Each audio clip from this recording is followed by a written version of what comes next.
My name is Autumn Wilson, and I'm 27 years old. 4 years ago, my own mother abandoned me in my wheelchair at the edge of a cliff, leaving me to die. What she didn't count on was my will to survive. The accident had taken my legs, but not my spirit. No one believed my story until the evidence became undeniable. Before I tell you how I went from being abandoned on a cliff edge to standing face to face with my mother years later, drop a comment letting me know where you're watching from and subscribe to hear more incredible survival stories like mine. Growing up in Portland, Oregon, my life revolved around gymnastics. From the moment I took my first tumbling class at age 5, my mother Stephanie saw potential in me that she was determined to develop. While other kids had playdates and birthday parties, I had practice sessions and competitions. My childhood photo albums weren't filled with family vacations or school events. They documented my progression from local competitions to regional championships. "Higher, Autumn. Your extension needs to be perfect," my mother would call from the sidelines during practice. She never missed a session, scrutinizing every movement, every position. The other parents would come and go, but Stephanie was a constant presence, clipboard in hand, timing my routines down to the second. By 12, I was training 30 hours a week. When I complained of exhaustion or wanted to attend a friend's sleepover, my mother had a standard response: champions make sacrifices. Do you want to be ordinary or extraordinary? The question wasn't really a question at all. My father, Daniel, had left when I was 8. I remember their arguments often centered around my gymnastics schedule and the mounting expenses. "She's a child, Steph, not your project," he'd say.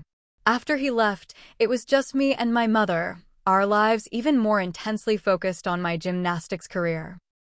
The strategy worked, though. By 16, I was competing at level 10, the highest level in the USA Gymnastics Junior Olympics program. College scouts attended my meets, and my mother meticulously tracked every conversation, every potential scholarship offer. "UCLA is showing serious interest," she told me after one competition, barely containing her excitement. "Their program is top tier. We need to push even harder now." When the scholarship offer from UCLA finally came, my mother cried for the first time I could remember. "We did it, Autumn. Everything we sacrificed was worth it." Looking back, I noticed she said "we" a lot when talking about my accomplishments. Moving to Los Angeles at 18 was my first taste of independence. My mother wanted to relocate with me, but even she couldn't justify leaving her job as an accountant. Instead, she called daily, requiring detailed reports about my training, nutrition, and coach's feedback.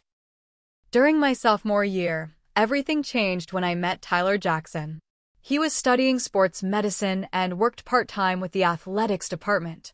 Unlike the intense, competitive world I was used to, Tyler was laid back and found joy in simple things.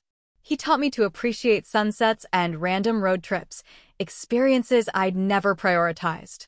"You're more than just a gymnast," he told me one night as we sat on the beach. "You know that, right?" The question hit me harder than any fall from the balance beam ever had. When I brought Tyler home during spring break, my mother's disapproval was immediate and unrelenting. "He's a distraction," she said after he'd left the room. "I can already see your focus slipping."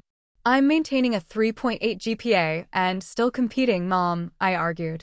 "Maintaining isn't advancing," she shot back. "You could be team captain next year if you weren't wasting time with him." The tension escalated over the next 2 years. When I decided to move in with Tyler after graduation, my mother stopped speaking to me for 2 months. She finally called on my birthday, but the conversation quickly deteriorated. "So you're throwing away everything we worked for to play house with a boy? What about your coaching opportunities? What about the Olympic training center contacts we made?" "Those are still possibilities, Mom. I'm just living my life too." "I didn't sacrifice everything for you to become mediocre," she said, her voice ice cold. Despite her opposition, I moved forward with my plans. Tyler and I found a small apartment near the training center where I'd accepted a position as an assistant gymnastics coach. The role wasn't as prestigious as the national opportunities my mother had mapped out, but it made me happy. For the first time, I was making decisions based on what I wanted. The last time I saw my mother before the accident was at a coffee shop near my apartment. I'd hoped for reconciliation, but she arrived armed with a folder full of career opportunities one was missing and statistics about how relationships at my age rarely lasted. You need to wake up, Autumn. This fantasy life you're building will collapse, and then what? Then I'll figure it out, Mom. That's what adults do. Her face hardened as she gathered her belongings. You'll regret choosing him over me. When this all falls apart, don't expect me to pick up the pieces. I watched her walk away, never imagining how prophetic her words would become, or how differently they would play out than either of us could have anticipated. Rain hammered against the windshield as Tyler and I drove home from dinner with friends. It was just past midnight on a Friday in November, 6 months after graduation. The coastal highway curved along the Pacific, usually offering breathtaking views, but that night visibility extended barely beyond our headlights. Maybe we should pull over until this lets up, I suggested, watching Tyler's knuckles whiten as he gripped the steering wheel. We're almost home, he reassured me. Just another 15 minutes. Those 15 minutes never came. Headlights suddenly appeared in our lane, aimed directly at us. A driver had attempted to pass on the curve, misjudging the distance in the downpour. Tyler swerved right to avoid collision, but our tires lost traction on the rain-slicked road. Time slowed as our car broke through the guardrail. I remember the weightless sensation as we became airborne, Tyler's hand reaching for mine, and his voice shouting my name. Then came the violent impact as we rolled down the embankment, metal twisting, glass shattering. My world exploded in pain, then darkness. I woke to rhythmic beeping and the antiseptic smell of hospital. A nurse noticed my open eyes and called for the doctor. Their expressions told me everything before they said a word. Tyler? I asked, my voice barely a whisper. The doctor, a woman with kind eyes and gray-streaked hair, took my hand. I'm so sorry, Autumn. He didn't survive the impact. The physical pain of my injuries paled against the tidal wave of grief. Tyler was gone. The future we'd planned evaporated in an instant. The medical details came later. T10 complete spinal cord injury. Paralysis from the waist down. Multiple surgeries. Uncertain prognosis. The words floated around me, meaningless against my loss. Will I walk again? I finally asked on the third day. It's a complete injury, the neurologist explained. The chances are very low, but rehabilitation can help you adapt and lead an independent life. Independent. The word seemed hollow when I couldn't even sit up without assistance. On my 5th day in the hospital, my mother appeared in the doorway. For a moment, she seemed like a stranger, smaller and older than I remembered from just months before. Oh, Autumn, she whispered, approaching tentatively. My poor girl. Despite our strained relationship, I broke down in her arms. She held me as I cried for Tyler, for my legs, for the life I'd lost. In that moment of vulnerability, I was grateful for her presence. I'm moving in to help you, she announced the following day. I've already given notice at work. You'll need full-time care when you're discharged. Too overwhelmed to argue, I nodded. The logistics of my new reality were terrifying.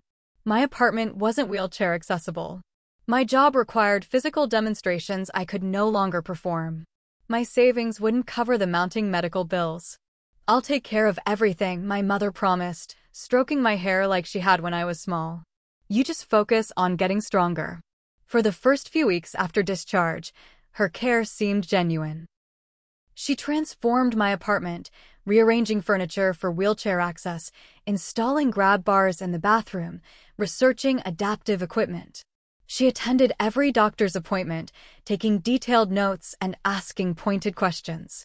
We'll get through this, became her mantra. We're fighters, you and I.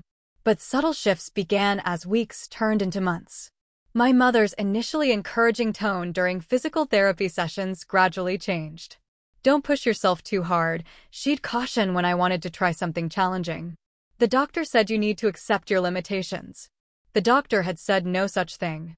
When friends from the gym tried to visit, my mother often claimed I was too tired or medicated to see them. Autumn needs calm and routine right now, she'd tell them. Too much stimulation is detrimental to her recovery. Isolated and dependent, I felt my world shrinking to the confines of my apartment, with my mother as gatekeeper. Meanwhile, the financial strain grew crushing. Insurance covered only a portion of my medical expenses, and my coaching position had been permanently filled during my absence. "I've applied for disability benefits," my mother informed me one evening. "And I'm managing your insurance settlement from the accident." "What settlement?" I asked, realizing I'd signed papers in the hospital, but recalled few details. "The other driver was uninsured, but your policy had coverage for that." "It's not much, but it will help with expenses." She changed the subject before I could ask for specifics. As my physical condition stabilized, my emotional state deteriorated. Depression enveloped me like a heavy blanket. Tyler was gone. My career had evaporated. My body felt like a prison. And increasingly, my mother's care felt suffocating rather than supportive. "Maybe I should look into adaptive sports programs," I suggested one day, seeking purpose. "There's one at the community center that works with former athletes." My mother dismissed the idea immediately. "Those programs are for people further along in recovery. You're still too fragile, Autumn. Besides, who would take you there? I'm already stretched thin managing everything." That night, staring at the ceiling, I realized with chilling clarity, my mother didn't want me to recover. My dependence had given her exactly what she'd always wanted: complete control over my life.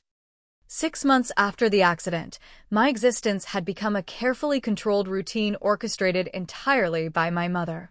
My once active life had contracted to the dimensions of our apartment, with occasional outings only when she deemed necessary. What had initially seemed like protective care had morphed into something more sinister. Bailey called again, my mother mentioned casually one afternoon, referring to my former gymnastics coach and mentor. "I told her you're still not up for visitors." "Mom, I've told you I want to see Bailey," I protested. "She's been trying to connect for months." "And I've told you that you're not ready for the emotional strain," she countered, her voice taking on the patronizing tone I'd grown to hate. "Seeing people from your old life will only depress you more." The truth was exactly the opposite. Isolation was feeding my depression, not protecting me from it. Friends and colleagues had gradually stopped calling after repeated rejections. Even my physical therapist had been changed when I requested someone who made fewer demands, a request my mother had made without consulting me. One afternoon while my mother was grocery shopping, I managed to access her laptop. What I discovered sent waves of shock and betrayal through me. Bank statements showed regular transfers from my accounts to hers. The insurance settlement she'd mentioned, a substantial sum of nearly $300,000, had been steadily diminishing through withdrawals that didn't align with my medical expenses. When confronted, my mother didn't even deny it. "Of course I'm using the money," she said with unsettling calm. "Do you think caring for you is free? I gave up my job, my apartment, my entire life to be here. That settlement is payment for my sacrifices." "That money was meant for my long-term care and adaptive equipment," I argued, fighting to keep my voice steady. "I'm going to need it for years, possibly decades." Her laugh was cold. "And who's going to be providing that care? You think some stranger would do what I'm doing out of the goodness of their heart? This arrangement benefits both of us, Autumn. You get the care you need, and I get compensated for providing it." The gaslighting intensified after that confrontation. Items I knew I'd placed within reach would mysteriously move beyond my grasp. Appointments I wanted to attend would be rescheduled without my knowledge. My mother would forget to charge my phone, cutting me off from any outside communication. "Your memory has been affected by the trauma and medication," she would insist when I questioned these incidents. The doctor mentioned this might happen. I began to doubt my own perceptions, wondering if the accident had indeed affected my cognitive functions. That doubt was exactly what she wanted. In a moment of clarity during a rare solo physical therapy session, my mother had a dental appointment she couldn't reschedule. I confided in my therapist, Lisa. "Is memory loss common with my type of injury?" I asked hesitantly. "Not typically with spinal cord injuries," Lisa replied. "Why do you ask?" That simple question cracked open the door to reality. When I explained the memory issues my mother had attributed to my condition, Lisa's concerned expression confirmed my fears. "Autumn, That sounds more like gaslighting than medical symptoms, she said carefully. Would you like me to connect you with a counselor who specializes in trauma recovery? Someone separate from your mother's influence. Before I could answer, my mother appeared in the doorway, having arrived early to collect me. The slight narrowing of her eyes told me she'd overheard enough. Lisa was replaced by a new physical therapist the following week. Desperate for help, I managed to send a message to Bailey using a tablet my mother didn't know I had, hidden beneath my mattress when not in use. My former coach responded immediately, offering to help however she could. Something's very wrong, I wrote. She's taking my money, isolating me, and I'm afraid of what she might do if she thinks I'm trying to become independent. Bailey promised to come the next day when my mother typically went for groceries. But somehow, my mother discovered the plan. I never learned how. Perhaps she'd been monitoring my devices all along. That evening, she entered my room with a glass of water and my evening medication. Her smile didn't reach her eyes. Time for your pain meds, sweetie. I didn't request any pain medication tonight, I said, suddenly wary. I'm not in pain. The doctor adjusted your regimen, she replied smoothly. You need to stay ahead of the pain, remember? I pretended to take the pills but slipped them under my tongue, spitting them out later when alone. That night, I heard her on the phone in the kitchen. She's becoming difficult again, my mother was saying. I think we need to consider more permanent arrangements. Yes, I know it's drastic, but what choice do I have? The next morning, my tablet was gone from its hiding place. So was my phone. The landline had been disconnected for non-payment, according to my mother. Why are you doing this? I demanded. Doing what? Taking care of my ungrateful daughter who tried to go behind my back. Her mask slipped, revealing the cold calculation beneath. Did you think I wouldn't find out about Bailey? About your little messages begging for help. Her boyfriend Mark appeared more frequently after that. A man I'd never met before the accident. He had a shifty demeanor and encouraged my mother's worst behaviors. She's quite the burden, isn't she? I overheard him say one night. All that money tied up in her care when you deserve some happiness too, Steph. My mother's response chilled me to the bone. Something will have to change soon. This situation isn't sustainable. I began to fear for my safety, sleeping fitfully and hiding a kitchen knife under my pillow. The woman who had once pushed me to be extraordinary was now the greatest threat to my existence. 3 weeks after discovering my communication with Bailey, my mother entered my room with an unusually bright smile. I think we need a change of scenery, she announced. Let's take a drive along the coast. The fresh air will do you good. Every instinct warned me to refuse, but what choice did I have? I couldn't call for help. I couldn't escape on my own. And a small, desperate part of me hoped that perhaps this gesture indicated a return to normalcy. That sounds nice, I replied cautiously.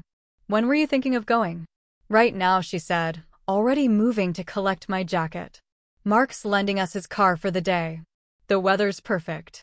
The weather was far from perfect, overcast and windy, typical for the Oregon coast in early spring. As she helped transfer me from the wheelchair to the passenger seat, I noticed a half-empty vodka bottle poorly hidden under the driver's seat. My mother had been drinking more heavily in recent months, often starting before noon. Should you be driving? I asked as she slid behind the wheel. She ignored the question, pulling away from the curb with a slight swerve.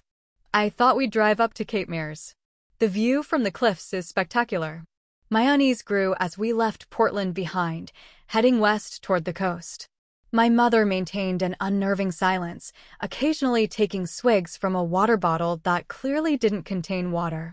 The radio remained off, the only sounds the humming of tires on pavement and the increasing roar of wind as we neared the ocean.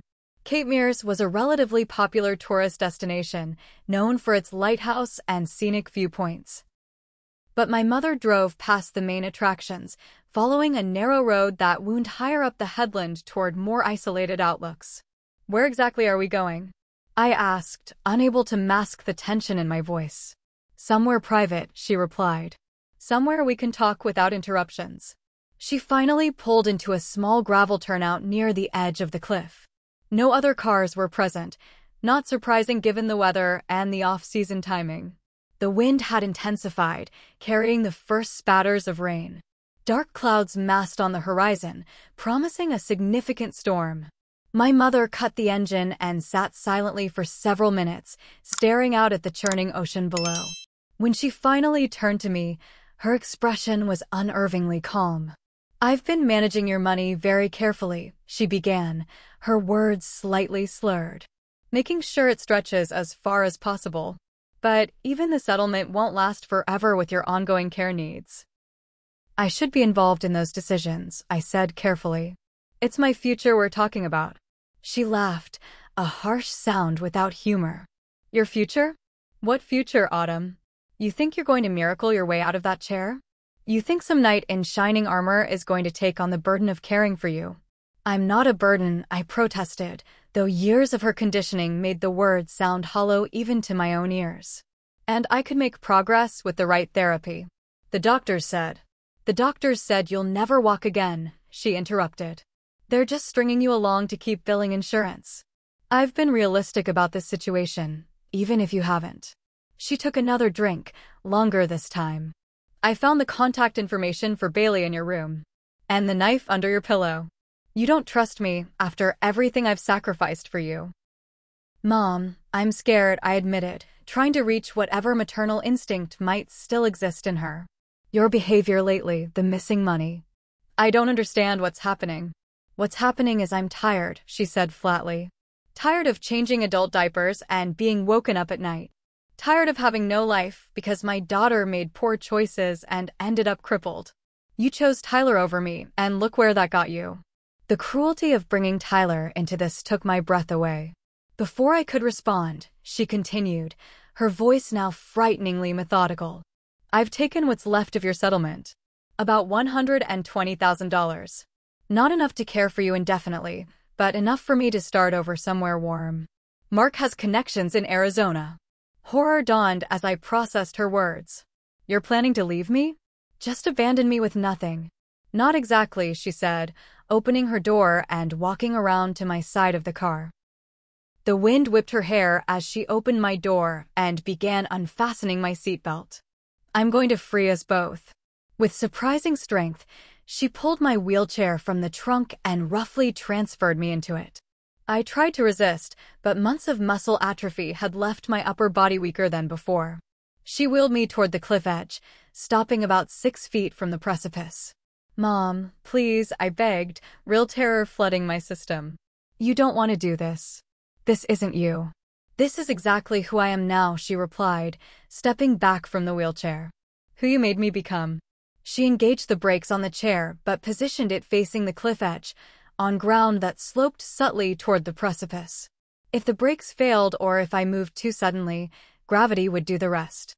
"The rain's coming in," she observed dispassionately. "They say it'll be quite a storm. Wind gusts up to 60 miles per hour. Enough to blow a lightweight wheelchair right over the edge, I'd imagine." I couldn't believe this was happening. "People will know. They'll look for me. They'll investigate. They'll find a tragic accident," she countered. A depressed, recently disabled young woman who couldn't cope with her losses took a drive to a scenic overlook. A gust of wind, a tragic oversight with the wheelchair brakes. These things happen. She walked back to the car, retrieving her purse. "For what it's worth, I did love you, Autumn. But you should have died in that crash with him. It would have been kinder for both of us." With those final words, she got into the car. The engine started, and without a backward glance, my mother drove away, leaving me alone at the edge of the cliff as the storm approached. Panic engulfed me initially. I screamed until my throat was raw, but the wind carried my voice out to sea where no one could hear. Rain began falling harder, driven horizontally by the strengthening wind. Each gust nudged my chair incrementally closer to the edge. The realization that I might actually die here, alone, cold, and betrayed by the person who should have protected me most, triggered something primal. The competitive spirit that had once driven me to gymnastics championships reignited.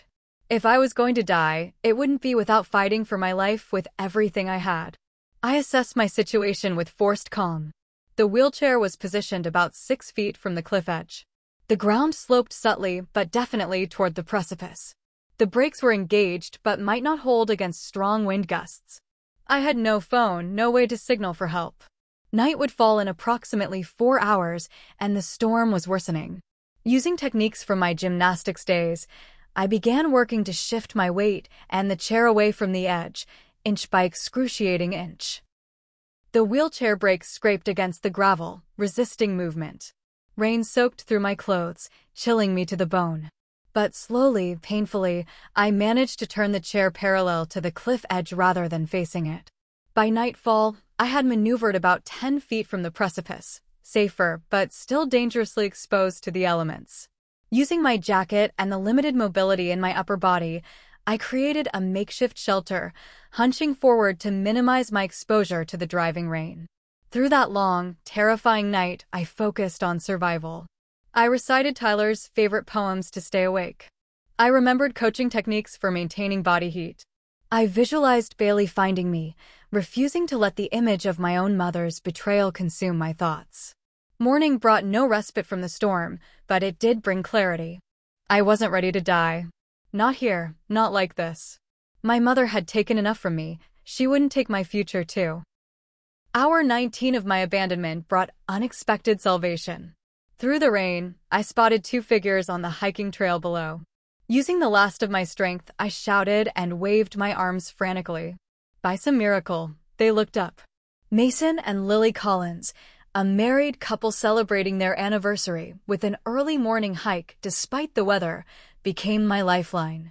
They couldn't reach me directly due to the terrain, but Lily stayed with me while Mason ran to get cell service and call for help. "Hold on," Lily called up to me, her voice barely audible over the storm. "Help is coming. Just hold on." The Coast Guard helicopter arrived 90 minutes later, lowering a rescue technician who secured me before lifting us both to safety. As we rose above the cliff where I'd expected to die, I felt something impossible: hope. The media dubbed it the Cliff Miracle. Local news vans crowded the hospital entrance, reporters desperate for details about the wheelchair-bound woman abandoned in a storm. Police issued an APB for Stephanie Wilson, whose disappearance coincided perfectly with my abandonment. Many didn't believe my story initially. The idea that a mother could leave her disabled daughter to die seemed too monstrous to be true. But evidence mounted quickly. The missing insurance money, witness accounts of my mother's erratic behavior in previous weeks, and most damning, surveillance footage from a gas station showing her and Mark counting cash before heading south on I-5 toward California. Detective Andrea Hayes was assigned to my case. Unlike others who approached with skepticism, she believed me from our first interview. "I've worked family crimes for 15 years, she told me. "Nothing about human cruelty surprises me anymore." Physical recovery came first. 19 hours of exposure had resulted in hypothermia, pneumonia, and pressure sores that required intensive treatment. The hospital placed a security guard outside my room, partly for my protection, partly because my story had attracted unwanted attention from media and curiosity seekers. Bailey arrived the day after my rescue, her face streaked with tears as she took in my condition. "I should have come sooner. I knew something was wrong." "You couldn't have known how wrong," I assured her. "No one could have predicted this." As my physical condition stabilized, the emotional aftermath hit with full force. Nightmares plagued my sleep. Panic attacks struck without warning. The dual traumas of Tyler's death and my mother's betrayal left psychological wounds deeper than any physical injury. 2 weeks after my rescue, Dr. Jordan Carter entered my life. As the hospital's specialist in spinal cord rehabilitation, he reviewed my case with particular interest. "Your previous therapy was concerning," he said during our first meeting, flipping through my medical records with a furrowed brow. The approach was unusually conservative, almost regressive. "Who supervised your treatment?" "My mother," I replied simply. Understanding dawned in his eyes. Well, Ms. Wilson, I'd like to propose an entirely different approach, if you're willing." Dr. Carter explained that certain incomplete spinal cord injuries sometimes showed unexpected improvement with aggressive physical therapy and experimental treatments. While he cautioned against false hope, he also refused to accept that my condition was permanent without exploring every option. Your gymnast background gives you exceptional body awareness and upper body strength, he noted. That's an advantage many patients don't have. I'd like to enroll you in a clinical trial using electrical stimulation combined with intensive physical therapy.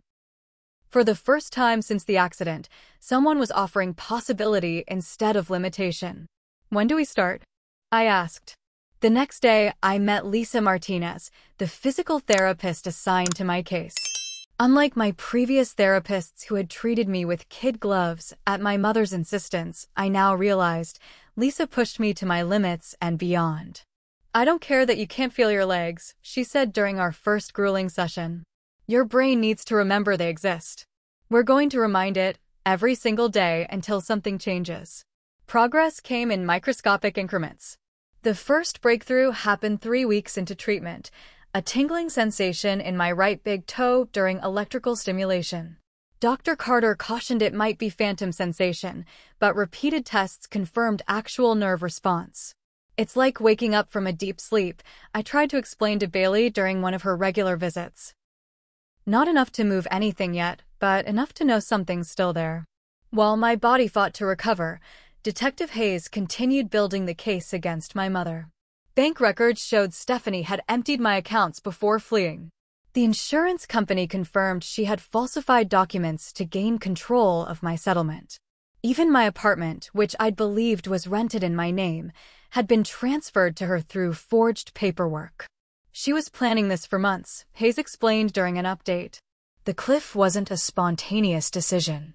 It was the culmination of a calculated plan.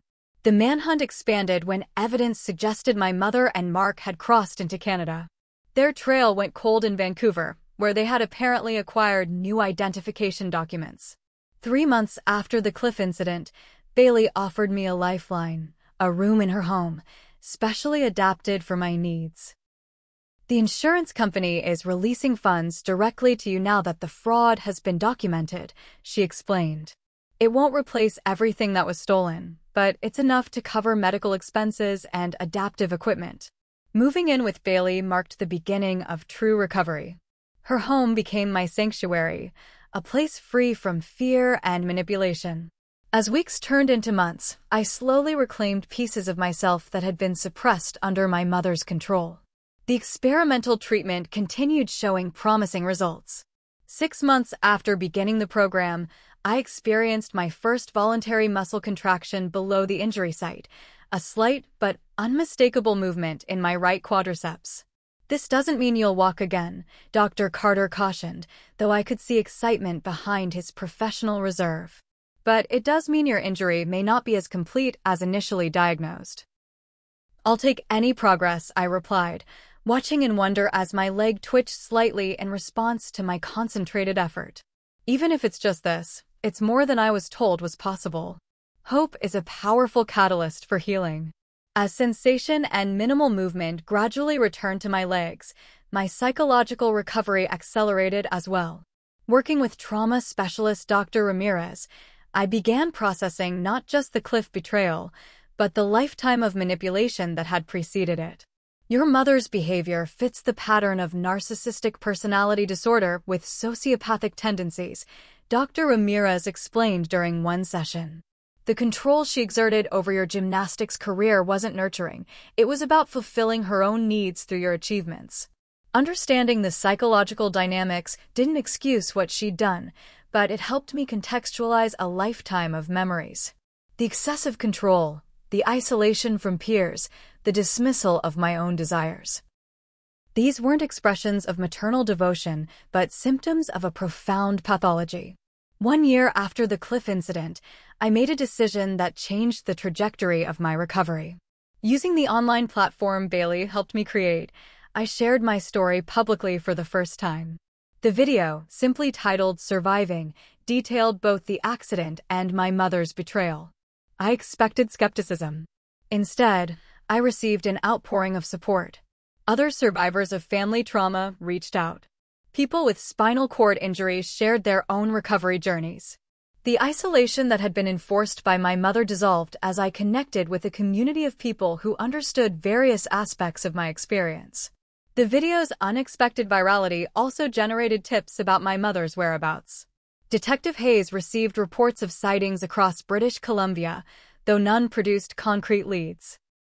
The case remained active, but as months passed without her capture, I made a conscious decision to focus on my future rather than my mother's fate. That future grew increasingly promising. The experimental treatment continued yielding results that defied initial prognosis. By the 18-month mark, I could stand briefly with support. By month 20, I took my first halting steps using parallel bars. "Your case is remarkable," Dr. Carter admitted during an evaluation. "The combination of the treatment protocol, your athletic background, and your sheer determination is creating results we rarely see with injuries of this severity." His clinical assessment couldn't capture the emotional magnitude of those first steps. Each wobbly movement represented not just physical progress, but a reclamation of everything my mother had tried to take from me: my independence, my future, my will to live. As my body grew stronger, so did my voice. What began as a single video evolved into regular updates on my recovery journey. I started a support group for survivors of family trauma, creating the community I had needed during my darkest days. When a local news station featured my story on the 2-year anniversary of the Cliff incident, I received an invitation to speak at a conference on trauma recovery. Standing at that podium, supported by forearm crutches, but standing nonetheless, I faced my largest audience yet. "Trauma doesn't define us," I told them. "How we rise from it does."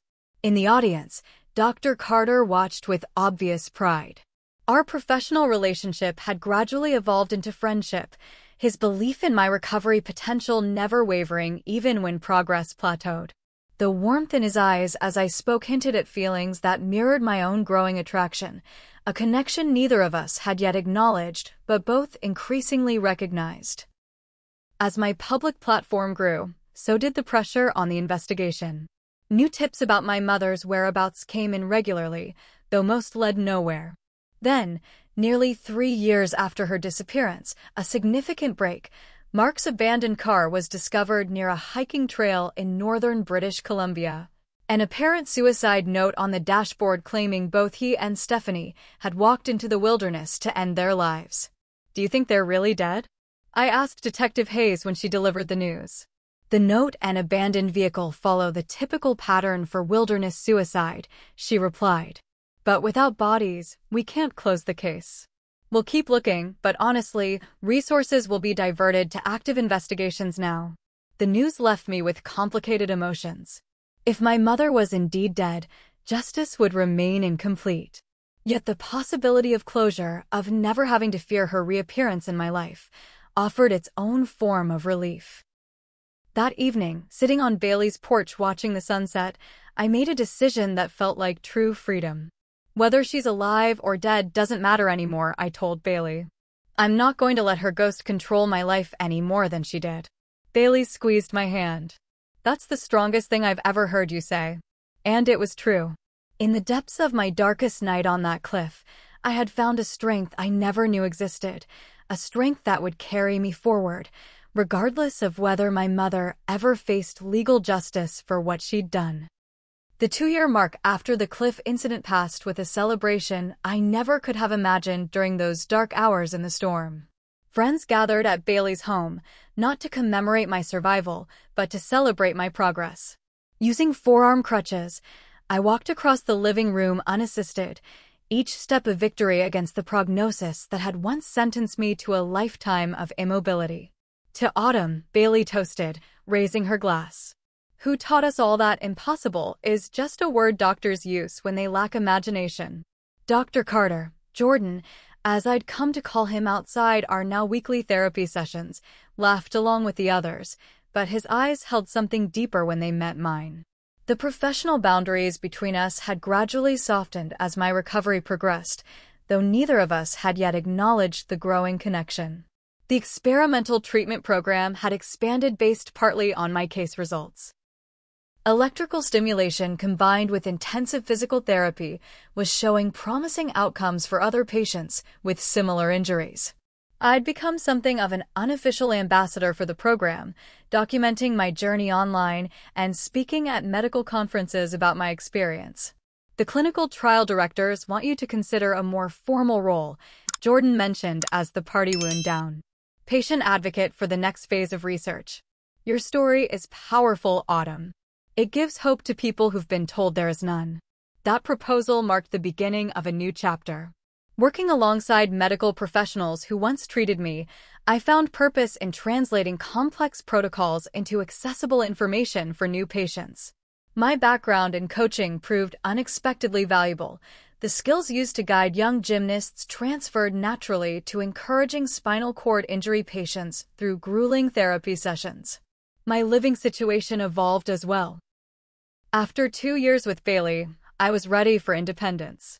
The insurance settlement that remained after my mother's theft, combined with speaking fees and a part-time position with the research program, allowed me to rent a small, accessible apartment near the rehabilitation center. You don't have to move out, Bailey insisted as I packed. This has been good for both of us. It has, I agreed, hugging my former coach who had become family in every way that mattered. But I need to know I can do this. That she didn't take that from me too.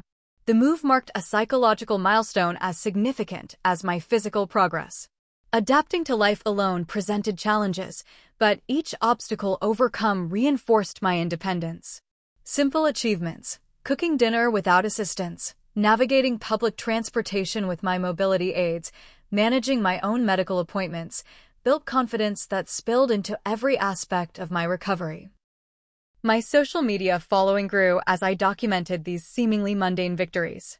What began as personal therapy evolved into a platform reaching thousands of people facing similar challenges. Comments poured in from others with spinal cord injuries, from trauma survivors, from people simply inspired by witnessing resilience in action. "You never sugarcoat the hard days," one follower commented. "That's what makes the good days believable." I made a conscious decision to be transparent about the ongoing struggles. The chronic pain that medication only partially addressed. The days when depression made getting out of bed seem impossible. The phantom sensation of Tyler beside me that sometimes woke me in the night. Healing wasn't linear, and pretending otherwise would dishonor both my journey and those following it. Through it all, Jordan's presence in my life remained constant. Our professional relationship had officially ended when I joined the research team as an advocate rather than a patient, removing the ethical barriers that had kept us in strictly defined roles. "Would you like to have dinner sometime?" he asked after a team meeting, the slight crack in his typically confident voice betraying nervousness. "Not at the hospital cafeteria, I mean. An actual restaurant. Just us." The question triggered unexpected panic. Since Tyler's death, I'd closed that part of myself off, unsure if I could ever risk that kind of loss again. Jordan must have seen the fear in my expression. "It's okay to say no," he added quickly. "Our friendship is valuable to me regardless." "It's not a no," I clarified. "It's more of a I'm not sure I remember how." His smile returned. "Fortunately, I'm certified in rehabilitation. We can figure it out together." That first date was awkward in the most wonderful way. We'd known each other for 2 years in a clinical setting, yet discovering each other outside those parameters felt like meeting for the first time. Jordan spoke about his childhood in Michigan, his decision to specialize in spinal cord rehabilitation after his brother's motorcycle accident, his terrible cooking skills, but excellent taste in music. I shared stories about my gymnastics days, carefully edited to focus on the joy of the sport rather than my mother's manipulation. "You never mentioned Tyler," Jordan observed as he walked me to my door. "I understand if it's too painful, but I want you to know it's okay to talk about him if you want to." The simple acknowledgement broke something open. Standing in my doorway, I told Jordan about Tyler's laugh, his terrible puns, his dream of opening a sports medicine clinic for underprivileged athletes. For the first time, I spoke about Tyler without the shadow of my mother's betrayal darkening the memories. "Thank you," I said as I finished, "for making space for him in this." "He's part of your story," Jordan replied simply. "Just as your injury is part of mine through different circumstances. We don't leave the people we've loved behind when we move forward." As our relationship deepened, so did my involvement with the spinal cord research community. 3 years after the cliff incident, I was invited to give a TEDx talk about neuroplasticity and recovery. Standing on that red circle, supported by a single cane rather than the forearm crutches I'd needed months earlier, I shared my journey from medical catastrophe to medical collaboration. The human spirit and the human nervous system have something remarkable in common, I told the audience. They both possess a capacity for adaptation that defies expectation. They both can forge new pathways when old ones are destroyed. And they both thrive when we refuse to accept artificial limitations placed upon them. The talk went viral, expanding my platform beyond the medical community to a broader audience. Interview requests flooded in. Publishers approached with book deals. The attention was overwhelming, but provided opportunities to advocate for research funding and insurance reform for spinal cord injuries. Amid this professional whirlwind, my personal life reached a crossroads. Jordan and I had been dating for nearly a year, our relationship growing stronger despite the complications of our intertwined professional worlds. One evening after a particularly grueling day of media appearances, he suggested a drive to the coast, a proposal that initially triggered painful flashbacks. "We don't have to," he backtracked, seeing my expression. "It was just a thought." "No," I decided. "I'd like that. I can't let fear of the ocean stay with me forever." The beach he chose was nothing like the clifftop where my mother had abandoned me. Accessible boardwalks led to viewing areas where we watched the sunset over gentle waves. As the horizon blazed with color, Jordan turned to me with uncharacteristic seriousness. "I had a whole speech planned," he admitted, "about how you've shown me what courage really means, how you've made me a better doctor and a better person. But standing here, all of that feels inadequate." When he knelt awkwardly in the sand beside my seated position, I felt my heart stutter. "Autumn Wilson, will you marry me?" he asked, presenting a ring that caught the last rays of sunset. Not because either of us needs the other, but because I can't imagine walking through life with anyone else beside me. "Yes," I answered without hesitation. Yes to all of it. That evening, back at my apartment, I received a call from Detective Hayes, the first in nearly 6 months. "We found Mark," she said without preamble, alive in a small town outside Toronto. "He was trying to use one of the fake IDs we've been tracking." My hand tightened around the phone. "And my mother?" No sign of her. "Mark claims they separated over a year ago after arguments about money. He says she headed west, possibly to Vancouver Island, but we're treating his information with skepticism given his previous deceptions." The news should have disrupted my happiness, but surprisingly, it didn't. Whether my mother was alive or dead, captured or free, no longer defined my existence. The power she had held over me, first through manipulation, then through fear, had dissolved through my own reclamation of self. "Thank you for letting me know," I told Hayes. "Please keep me updated, but I want you to know I'm okay either way." As our wedding approached, Jordan and I made a decision that surprised many but felt right to us. Rather than a traditional ceremony, we would marry at the rehabilitation center, surrounded by the patients and colleagues who had been integral to our journey together. The symbolism felt perfect, celebrating new beginnings in the place where so many fought to reclaim their lives. For years after being abandoned on that cliff, I walked down the aisle unassisted, my gait still imperfect but unmistakably mine. Jordan waited at the altar, his eyes reflecting amazement not at my walking. He had witnessed every step of that progress, but at the journey that had brought us to this moment. As we exchanged vows, I glanced at the gathered witnesses, Bailey in the front row, tears streaming unashamedly, Dr. Ramirez who had guided my psychological healing, patients I'd worked with who had become friends, even Detective Hayes, who had continued the search long after departmental resources had been redirected. "I promise to walk beside you," I told Jordan, the double meaning clear to everyone present, through whatever storms life brings our way. Later that evening, as celebration continued around us, Jordan asked, "Do you ever wonder what would have happened if your mother hadn't left you on that cliff?" I considered the question carefully. I'd probably still be in that wheelchair, believing I'd never improve. I'd still be under her control, my settlement money drained, my spirit broken. As terrible as that night was, it forced me to find strength I never knew I had. "You always had it," he corrected gently. "You just never needed it until then." Perhaps he was right. The cliff had not created my resilience. It had merely revealed it, like fire exposing the true nature of gold. With Jordan beside me, I looked toward our future, one that now included plans to start the adoption process. Having faced my own childhood trauma, I felt called to provide the nurturing home I'd never truly had.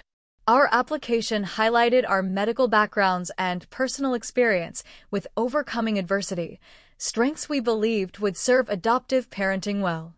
The media continued following my story, but increasingly I directed attention toward the research foundation we had established to fund experimental treatments for spinal cord injuries. My platform became a megaphone for others whose voices had been silenced by disability or trauma, exactly the opposite of what my mother had intended when she left me to die alone. For years after that stormy night, I had transformed from victim to advocate, from patient to partner, from someone defined by what had been taken from me to someone characterized by what I had reclaimed. The wheelchair remained part of my life for longer distances, but it had become a tool rather than a prison. One mobility option among many rather than the sentence my mother had proclaimed it to be. My story had not ended on that cliff's edge. It had, in many ways, only just begun. For years and 3 months after the cliff incident, life had settled into a rhythm I never thought possible during those dark days. My walking continued improving through persistent therapy, though I still used a cane for stability and a wheelchair for longer distances. Jordan and I had transformed a small ranch house into an accessible home, complete with a therapy room where I both continued my own exercises and occasionally worked with private clients. My career had evolved in unexpected directions. What began as patient advocacy had expanded into motivational speaking, disability consulting for corporations, and co-authoring research papers on neuroplasticity and trauma recovery. The book I'd hesitated to write was now in its final editing stages, scheduled for publication in the spring. Most significantly, our adoption application had been approved. We were in the matching phase, attending workshops and preparing our home while waiting for the call that would change our family forever. "Do you think you're ready?" Dr. Ramirez asked during one of our now monthly sessions. "To be a mother, I mean." The question gave me pause. "I know what a mother shouldn't be," I replied carefully. "And I've been blessed with examples of what caregivers should be, Bailey, Jordan, even you. I think that's a good foundation." On a crisp autumn morning, the calm we'd built was disrupted by an unexpected visitor. I was reviewing manuscript edits when the doorbell rang. Jordan was at the hospital, so I made my way to the entrance, assuming it was a package delivery. Instead, I found a man I vaguely recognized but couldn't immediately place, older, weathered, with nervous eyes that darted past me to scan the interior of our home. "Autumn Wilson," he asked, though it clearly wasn't a question. "You probably don't remember me." "I'm Mark Daniels." The name hit like a physical blow. Mark, my mother's boyfriend who had encouraged her worst instincts, who had fled with her after the cliff incident, who had been arrested in Toronto 6 months earlier and was supposedly awaiting trial. "You shouldn't be here," I said, my hand instinctively tightening on my cane. "There's a restraining order." I know, he said hurriedly, raising his hands in a placating gesture. "I'm not here to cause trouble. I made bail last month and I've been thinking about everything. About what Stephanie did. What we did." "You need to leave before I call the police," I replied, reaching for my phone. "Whatever confession you're looking for, I'm not the person to give it." "She's alive," he blurted. "Your mother. She's living on Vancouver Island under the name Claire Bennett. Has been for almost 3 years now." My finger hovered over the emergency call button. "Why are you telling me this?" "Because the trial starts next month, and I'm looking at serious time," he admitted with surprising candor. "Accessory after the fact, fraud, identity theft, the list goes on. But Stephanie was the mastermind. She should be facing consequences too." I should have called the police immediately. Instead, I found myself asking, "Do you have proof?" He pulled an envelope from his jacket and extended it toward me. Address, photos, her work schedule at the diner. Everything Detective Hayes would need to find her. When I didn't reach for it, he placed it on the porch step. "Do what you want with it. My conscience is clear now." After he left, I stared at the envelope for nearly an hour before finally opening it. Inside were indeed photos of my mother, older, hair dyed dark brown instead of her natural blonde, but unmistakably Stephanie Wilson. Working behind a counter, walking along a harbor, entering an apartment building. Living a normal life while I had fought through hell to reclaim mine. When Jordan returned home, he found me still at the kitchen table, the photos spread before me. "We need to call Hayes," he said after I explained Mark's visit. "I know," I agreed. "But part of me wonders if we should just let her go.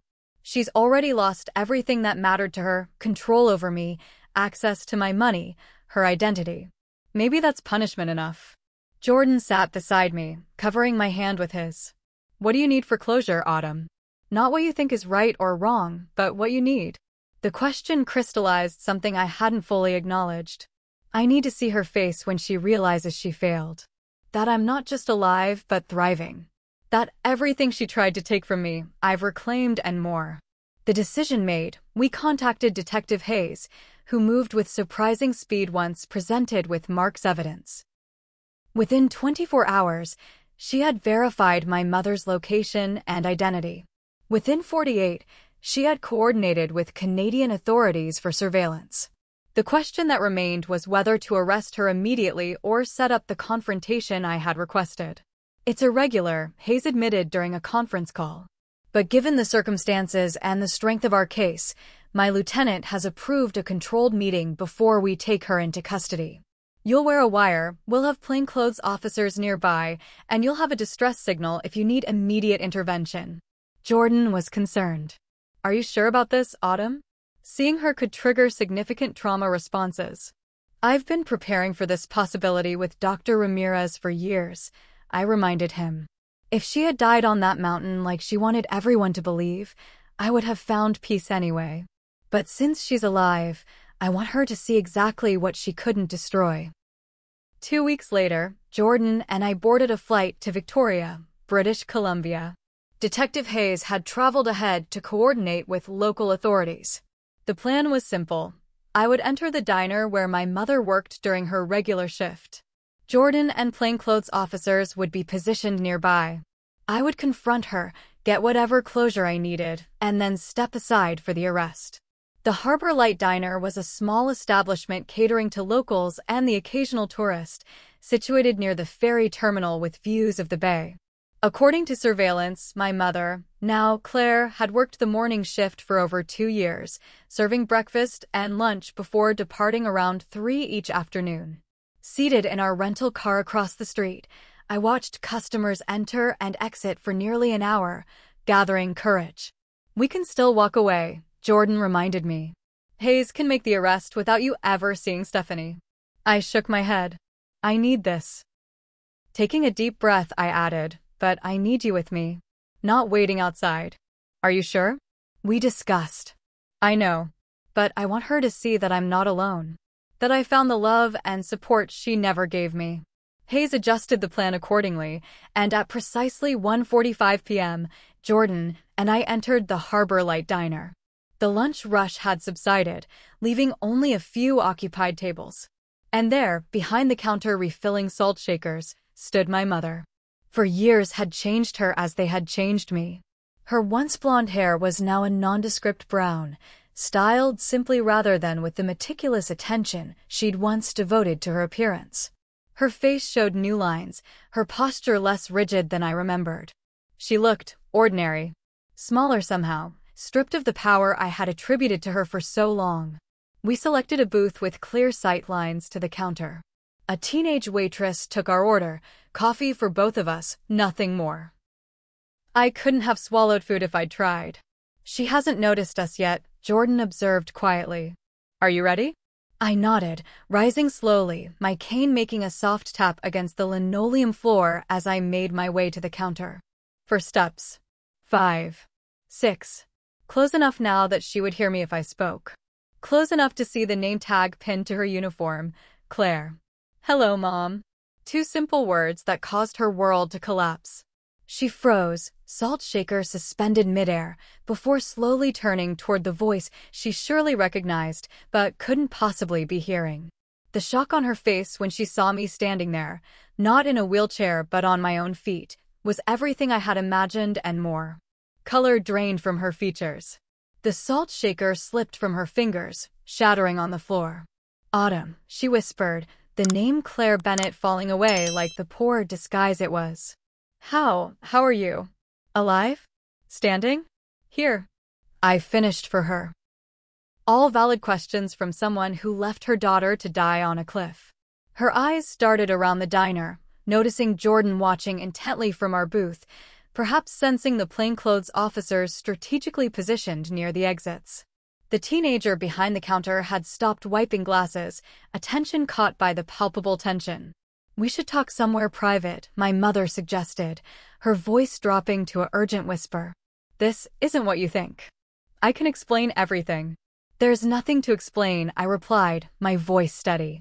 You stole my money. You isolated me from people who cared about me. You left me to die because I was inconvenient.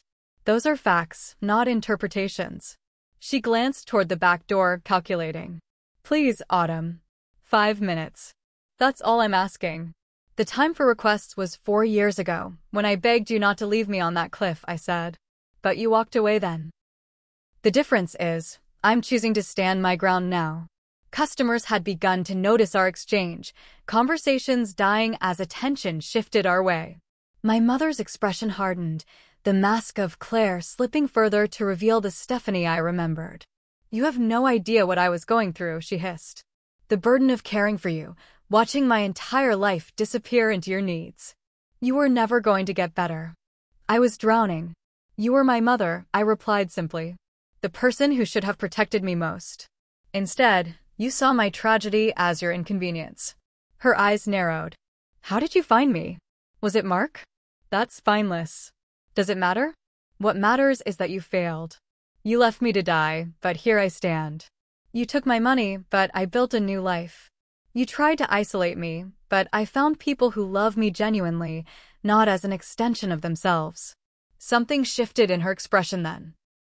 A flicker of the calculating woman I'd known replacing the cornered animal she'd momentarily become. You've done well for yourself, obviously. Perhaps we could start fresh. I am still your mother, after all. The audacity was so breathtaking I almost laughed. No, Stephanie. You forfeited that title on the cliff. I didn't come for reconciliation. I came so you would know you failed completely. Your prison hasn't been a cell these past years. It's been living as someone else, looking over your shoulder, knowing what you did. My prison was physical at first, but I escaped it. You built yours brick by brick, and you'll never truly escape it, even after you've served your time. Detective Hayes had approached silently during our exchange, positioning herself just behind my mother. At my subtle nod, she stepped forward. Stephanie Wilson, Hayes began formally, you're under arrest for attempted murder, fraud, theft, and identity fraud. You have the right to remain silent. As Hayes continued reciting rights, my mother's face transformed once more, shock giving way to fury, then collapsing into something like despair as handcuffs closed around her wrists. Our eyes met one final time as officers led her toward the door. I did love you once, she said, barely audible. Before everything got so twisted. I did love you.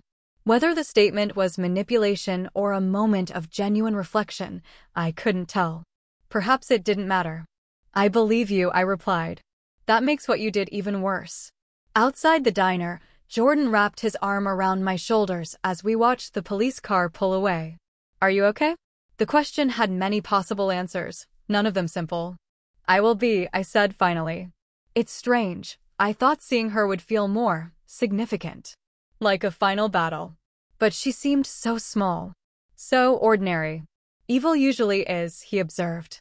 It's rarely as dramatic as we imagine. Back in our hotel room that evening, emotional exhaustion finally caught up with me. Jordan held me as I cried, not for the mother I'd lost, but for the one I'd never truly had.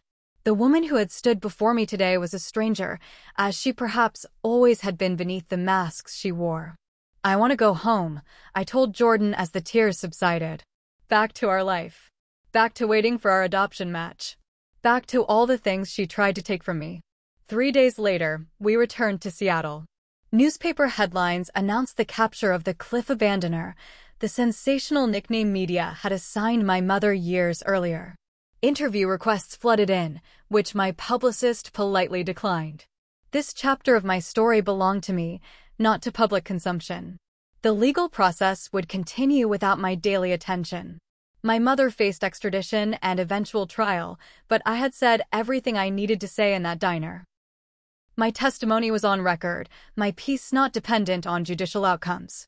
2 months after the confrontation, as winter softened into spring, the call we'd been waiting for finally came. A 3-year-old girl named Lily needed a home, and our profile had been selected by her caseworker as a potential match. Meeting her for the first time, I felt a circle closing. She was shy but curious, watching me with solemn eyes as I lowered myself to her level, setting my cane aside. "Hello, Lily," I said softly. "My name is Autumn. And this is Jordan." "You have a stick," she observed, pointing to my cane. "I do," I confirmed. "It helps me walk because my legs work differently than most people's." She considered this with the straightforward acceptance only children possess. "Okay. Do you have books at your house?" "We have lots of books," Jordan assured her. "And a backyard with a swing." Her eyes widened at this promising development. "Can I see?" The journey from that initial meeting to Lily becoming our daughter unfolded over the following months. Each step of the process reinforced what I had learned through my recovery. Family isn't defined by blood, but by choice, by commitment, by love that perseveres through hardship. My mother's trial began and concluded during this same period. She accepted a plea deal to avoid a public proceeding, receiving a 15-year sentence with possibility of parole after 10. I sent a written statement to be read at her sentencing, but did not attend. My focus remained firmly on the family we were building, not the one that had fractured. On a bright summer morning, Jordan, Lily, and I visited the rehabilitation center where our journey together had begun. Lily held my hand as we walked the corridors, greeting staff who had become friends over the years. In the physical therapy room, a young woman in a wheelchair watched with obvious frustration as her therapist demonstrated an exercise. "This is pointless," she muttered as we passed. "Nothing's changing." I paused, recognizing in her expression the same despair I had once felt. "Excuse me," I said. "I don't mean to intrude, but I was a patient here 4 years ago. Complete T10 spinal cord injury." Her eyes widened as she took in my standing position, the cane, my slow but definite gait. "But they told me complete injuries don't." "They told me that too," I smiled. "Sometimes the experts are wrong. Sometimes we write our own endings." Later, driving home with Jordan and Lily, I reflected on how differently my story might have ended had even one element changed. If Bailey hadn't suspected something was wrong. If Mason and Lily Collins hadn't hiked that stormy morning. If Dr. Carter hadn't questioned my previous treatment approach. "What are you thinking about?" Jordan asked, glancing away from the road briefly. "How our worst moments don't define us unless we let them," I replied, watching Lily doze in her car seat. "And how sometimes they become the foundation for our greatest joys." That evening, after tucking Lily into bed, I sat at my desk to finish the epilogue for my book. The final paragraph flowed easily. We often speak of being paralyzed by fear, by trauma, by loss. My body taught me that even physical paralysis isn't always permanent. How much more should we question the paralysis of spirit that keeps us bound to our past? The cliff where my mother left me became the place where I found my strength. The chair she believed would confine me became a tool for my independence. The story she tried to end became, instead, a beginning. Whatever cliff edge you're facing, remember this: the fall doesn't have to destroy you. Sometimes it teaches you how to rise. Have you ever faced a betrayal from someone who should have protected you? How did you find the strength to move forward? Share your story in the comments below. And if you found inspiration in my journey, please like, subscribe, and share this video with someone who might need to hear that their story isn't over yet. Thank you for joining me today, and remember, we all have the power to rewrite our endings, no matter how dark the middle chapters may be.